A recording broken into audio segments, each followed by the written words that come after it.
Okay तो इस video में हम लोग इस क्वेश्चन पर डिस्कस करेंगे। कल के वीडियो में हम लोगों ने बात किया कि किसी रेशनल नंबर जो कि p बाई क्यू के फॉर्म में होता है, p बाई क्यू के फॉर्म में, तो उसको कैसे डेसिमल में कन्वर्ट करते हैं। दो तरीके सीखे थे, एक तो सिंपल लॉन्ग डिवीजन जो बचपन से करते आ रहे हैं, और एक शॉर्टकट डिवीजन था जो सिर्फ और सिर्फ टर्मिनेटिंग डेसिमल के लिए ही काम करता था।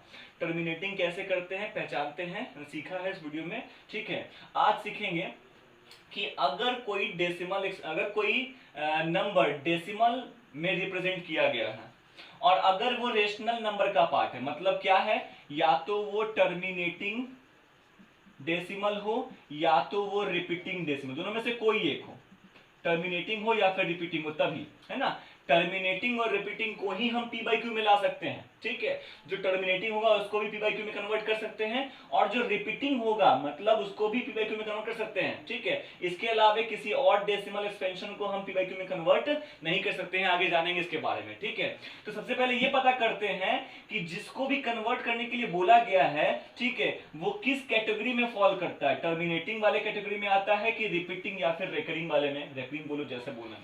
ठीक है, टर्मिनेटिंग तो बड़ा आसान समझ में आ रहा होगा। अगर डेसिमल के बाद आपको डॉट डॉट डॉट लास्ट में नहीं दिख रहा मतलब टर्मिनेटिंग, लाइक लिखा हुआ है 5.698 और कुछ भी लास्ट में डॉट डॉट डॉट नहीं, इसका मतलब क्या हुआ, डेसिमल के बाद 3 प्लेस तक गया है डिवीजन और कट गया है पूरा।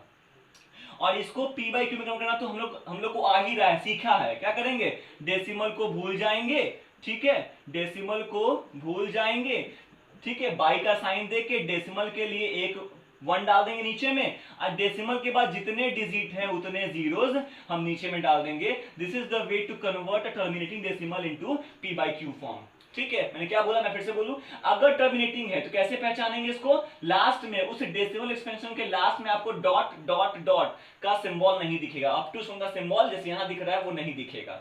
अगर नहीं दिख रहा है इसका मतलब डेफिनेटली वो टर्मिनेटिंग डेसिमल टर्मिनेटिंग है। और टर्मिनेटिंग है तो बड़ा आसान, कैसे करेंगे उसको p बाई क्यू में कन्वर्ट, ये बचपन से करते आ रहा है। डेसिमल को भूल जाओ, जो नंबर है लिख दो, जो भी डिजिट्स दिख रहे हैं वो लिख लो, 5 6 9 8 लिख दिया, बाई का साइन देके नीचे में 1 लगा दिया, और डेसिमल के बाद जितने डिजिट है उतने जीरो डाल दिया। This is the way how to convert terminating decimal into p by q form, है ना। हम लोग सीखेंगे बेसिकली आज इस वीडियो में कि कैसे रिपीटिंग को तो हम कन्वर्ट नहीं कर सकते। क्यों, क्योंकि रिपीटिंग में तो डेसिमल के बाद कितने डिजिट आ रहे हैं हमारे पास आइडिया ही नहीं है। तो डेसिमल के बाद नीचे में अगर हमको आइडिया नहीं है तो 1 लगा के कितने जीरो प्लेस करेंगे। ठीक है, वी कांट। ठीक है, तो यहां पे तरीका कुछ और होना चाहिए, वही तरीका सीखेंगे। ठीक है, सबसे पहले करेंगे क्या, जिसको भी कन्वर्ट करना है p बाई क्यू के फॉर्म में, उसको कुछ मान लेंगे। ठीक है, तो करेंगे क्या, let x is equal to x y z ABCD जो मर्जी मान लो। ठीक है, let x is equal to 53.96252525 and so on. ठीक है, बहुत बढ़िया, क्लियर है। इसको इक्वेशन 1 बना दिया। क्वेश्चन में रिपीटिशन दिया हुआ रह सकता है या फिर यही क्वेश्चन 53.9625 लिख के ऊपर में ऐसे रेकरिंग, मतलब ऊपर में ऐसे बार खींच दिया होगा। ठीक है, क्लियर है। इसका मतलब मैंने बताया था जिस डिजिट के ऊपर, जिन डिजिट्स के ऊपर रेकरिंग दे दिया है मतलब वही डिजिट्स बार बार रिपीट होंगे। तो अगर क्वेश्चन इतना लंबा ना लिखे, क्वेश्चन अगर ऐसे भी लिखेगा तो भी हम जब लेट करेंगे तो हम रिपीटिशन दिखा देंगे 2 3 4 5 6 प्लेस, जहां तक मर्जी है वहां तक। ठीक है, लेकिन रिपीट करेगा कौन, डेसिमल के बाद सब डिजिट नहीं, डेसिमल के बाद का वो डिजिट जिसके ऊपर रेकरिंग दिखेगा सिर्फ उसी को रिपीट करा देना है। आई थिंक ये बात समझ में आई होगी। ठीक है, अब अगर हमने, है ना, इसको लेट कर लिया तो लेट करने के बाद हमको डेसिमल के पोजीशन को वहां लेके जाना है जहां से रिपीटिशन शुरू हो रहा है। तरीका बनाने के बहुत सारे हैं, ठीक है, लेकिन जो सिंपलेस्ट है उसी को लेके चलते हैं, जो ज्यादातर बुक्स में बताए जाते हैं वही। ठीक है, क्लियर है। तो मैंने क्या बताया, डेसिमल को वहां लेके जाओ, अगर वहां नहीं है तो डेसिमल को वहां लेके जाओ जहां से रिपीटिशन शुरू है। किसी क्वेश्चन में डेसिमल वही होगा जहां से रिपीटिशन चल रहा है। ठीक है, तो उसमें ये वाला जो स्टेप मैं बोल रहा हूं वो नहीं होगा, सीधे अगले स्टेप पे बढ़ जाएंगे। लेकिन यहां तो डेसिमल 9 के पहले है और 9 से रिपीटिशन शुरू हो नहीं रहा। रिपीटिशन अगर ध्यान से देखो, रिपीटिशन कहां से शुरू हो रहा है, रिपीटिशन 2 के पहले से शुरू हो रहा है, इसका मतलब हमको डेसिमल को 2 के पहले लाना होगा, खींच के लेके जाना होगा। ठीक है, आखिर ये बात समझ में आई होगी आई थिंक। ठीक है, सबसे पहला काम क्या करेंगे, डेसिमल को वहां लेके जाएंगे जहां से रिपीटिशन शुरू हो रहा है। अगर पहले से ही है तो कोई बात नहीं, ये स्टेप छोड़ देंगे, नहीं तो ये करना है। ठीक है, डेसिमल को 2 डिजिट आगे ले जाना होगा। 2 डिजिट ही क्यों, क्योंकि 2 से ही है ना, 252525 2 से ही शुरू हुआ है रिपीटिशन, इसलिए 2 के पास हम लेके जाएंगे किसको, डेसिमल को। अगर 2 के पास लेके जाना होगा, अगर डेसिमल को 2 डिजिट आगे करना पड़ेगा, तो डेसिमल को आगे पीछे करने के लिए हमने सीखा है क्लास 6-7 में कि है ना, एक पे लगे हुए जीरो से मल्टीप्लाई करते हैं। वी ऑलवेज मल्टीप्लाई और डिवाइड, वी ऑलवेज मल्टीप्लाई और divide with the number like 10, 100, 1000, 10,000 such numbers like. ठीक है, मतलब आगे ले जाना है तो 10, 100, 1000, 10,000 से मल्टीप्लाई डिवाइड कर लो, एक पे लगे हुए जीरो से, जितनी मर्जी, जितना आगे लेके जाना है उतने जीरोस आ जाएंगे एक पे। ठीक है, जितना पीछे जाना है उतने जीरोस आ जाएंगे एक पे, लेकिन मल्टीप्लाई करना है तो आगे जाएगा, डिवाइड करोगे तो पीछे आएगा। हमको यहाँ पे डेसिमल को आगे लेके जाना है तो 2 डिजिट आगे लेके जाना है, तो एक पे डाल दिया 2 डिजिट, एक पे डाल दिया 2 डिजिट, ये 100 हो गया, इसका मतलब 100 से मल्टीप्लाई करना है। बात समझ में आई, थोड़ा क्रिटिकल है। डेसिमल को जितना आगे लेके जाना है, एक पर उतना जीरो डाल दो, जो भी मिलेगा उसी से पूरे इक्वेशन को मल्टीप्लाई कर दो। अगर डेसिमल को 1 डिजिट लेके जाना होता तो एक पे डालते 1 जीरो, अगर 3 डिजिट आगे लेके जाना होता तो एक पे डालते 3 जीरो, तो जो भी आएगा उसी से क्या करेंगे, पूरे इक्वेशन को मल्टीप्लाई कर देंगे। चलिए मल्टीप्लाई करते हैं 100 से, इधर किया तो ये हो जाएगा 100x, इधर किया तो ये हो जाएगा 5396.252525 and this is our equation 2। अब यहां से याद रखना है, इसको लिखेंगे यहाँ पे ऐसे, multiplying equation 1 by 100 we get, ऐसे लिख लिया। फिर अगले स्टेप में फिर करना है मल्टीप्लाइंग इक्वेशन, रिसेंट जो भी इक्वेशन होगा, मल्टीप्लाइंग इक्वेशन 2 बाय, अब किससे मल्टीप्लाई करें, करना मल्टीप्लिकेशन ही है।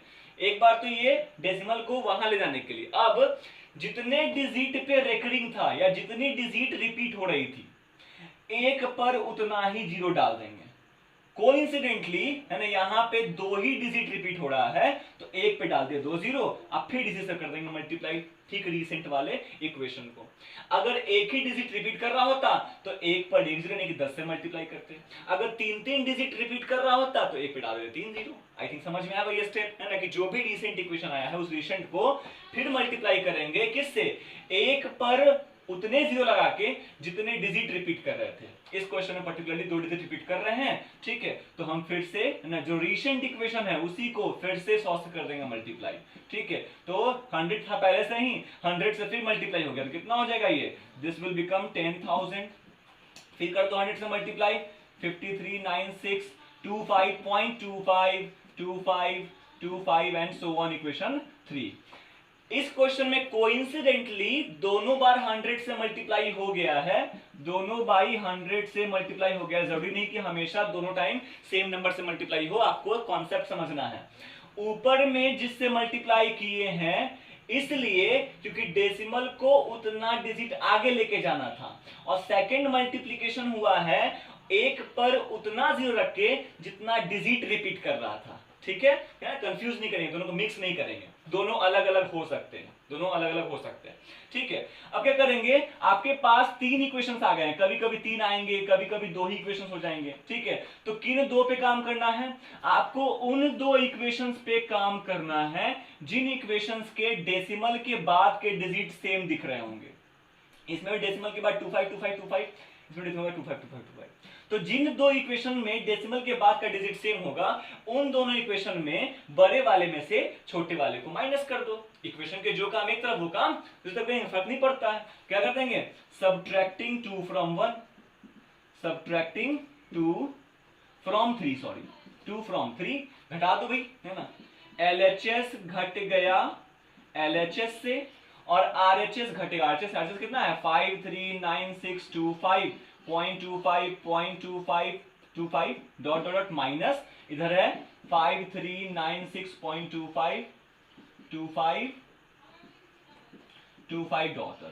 ठीक है, सॉल्व किया कितना आएगा, 10,000 में से 100 गया, that is 9,900x is equal to, decimal के बाद की तो कहानी खत्म ही हो जाएगी। देखो इसीलिए घटाया था, क्योंकि जो परेशान कर रहा था वो खत्म ही हो गया, रिपीटिशन ही तो परेशान कर रहा था, तो ऐसा करने से रिपीटिशन ही खत्म हो गया। क्या बचा, 539625, माइनस में 5396 बच गया, फिर डेसिमल के बाद कहानी खत्म हो गई। तो यहाँ से x कितना हो जाएगा, x इक्वल टू 5 से 6 जाएगा नहीं तो 9, 15 से गया 6, कितना हो जाएगा, आई थिंक 9, इट इज 11 2, 5 में 3 गया 2, उसके बाद 9 से 5 गया तो 4, इट्स 3, इट्स 5, इतना रिजल्ट आया। और बाई में है 9900 and this is our p by q form for this x। और x किसको माने थे, x तो हम लोग इसी को तो माने थे जिसको कन्वर्ट करना था, यानी कि इसका डेसिमल फॉर्म कुछ सॉरी इस डेसिमल फॉर्म का जो p बाई q फॉर्म है वो ये होगा।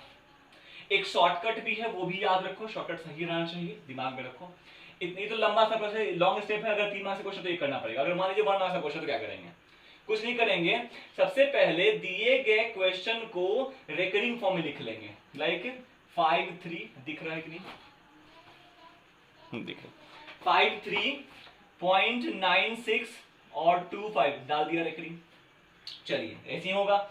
अब कन्वर्ट करना, क्या करेंगे कन्वर्ट, देखिए कैसे करना है, डेसिमल भूल जाएंगे और रिकरिंग भूल जाएंगे, और जो भी दिख रहा है लिख लेंगे, डेसिमल भूलो रिकरिंग भूलो। कितना बचा, 539625, ठीक है। और फिर माइनस दिया, माइनस देके इस बार डेसिमल तो भूले हुए थे, रेकरिंग भी भूले हुए थे, लेकिन रेकरिंग वाले डिजिट को भी छोड़ देंगे, रेकरिंग वाले डिजिट को भी छोड़ दो, क्या बचेगा फिर 5396, बहुत अच्छा, बाई 2 बार 10 दे दो, अब बीच में माइनस ही रहेगा। पहले वाले 10 के पावर में डेसिमल के बाद जितने डिजिट दिख रहे होंगे, 1 2 3 4 डिजिट से 4 डाल दिया, और दूसरे 10 के पावर में डेसिमल के बाद ही रेकरिंग को छोड़ देने का, रेकरिंग को छोड़ देने के बाद कितने डिजिट बच रहे हैं, तो 2 डिजिट, 1 और 2, तो 2 डाल दिया। अब सॉल्व करेंगे, अभी इसको हम लोगों ने सब्ट्रैक्ट किया है, यहाँ यही तो है सेम चीज, कितना आया था 53429, अब देखो 10 to the power 4 मतलब 10,000, 10 to the power 2 यानी कि 100, 10,000 माइनस 100, फिर आ गया 9900, है ना। I think we got the same answer. तो ये तरीका है, शॉर्टकट याद रखना। मैं फिर से बोल दूं, अगर क्वेश्चन रिपीटेशन में दे रखा है तो रेकरिंग में लिख लो, रेकरिंग में लिखने के बाद है ना, पहला स्टेप डेसिमल भूलो, रेकरिंग भूलो, और जो भी दिख रहा है लिख दो, फिर माइनस देके डेसिमल तो भूल रखे थे, रेकरिंग भी भूल रखे थे, अब रेकरिंग के नंबर को भी छोड़ देना है, और तब जो बच रहा है वो लिखो 5396 लिख दिया। फिर बाई में 2 बार 10, 1 बार 10 पे पावर डेसिमल के बाद टोटल जितने डिजिट हैं 1 2 3 4 100 डाल दिया, अब फिर माइनस अगले 10 पे पावर में डेसिमल के बाद रेकरिंग वाले डिजिट को छोड़ देना है, तो बचे गए डिजिट 1 और 2, 2 ही डिजिट है तो पावर में 2 डाल दिया, सॉल्व किया, वी गॉट आंसर। ठीक है, तो ये था, है ना, कन्वर्शंस डेसिमल से p बाई q के फॉर्म में। ठीक है, टर्मिनेटिंग और रिपीटिंग अभी जो सीखा है वो सिर्फ और सिर्फ रिपीटिंग के लिए, टर्मिनेटिंग तो बहुत सिंपल क्लास 6 7 से ही करते आ रहे हैं। अगले वीडियो में, नेक्स्ट वीडियो में हम लोग कुछ और डिफरेंट टाइप ऑफ क्वेश्चंस पे बात करेंगे। थैंक यू सो मच, पढ़ते रहिए।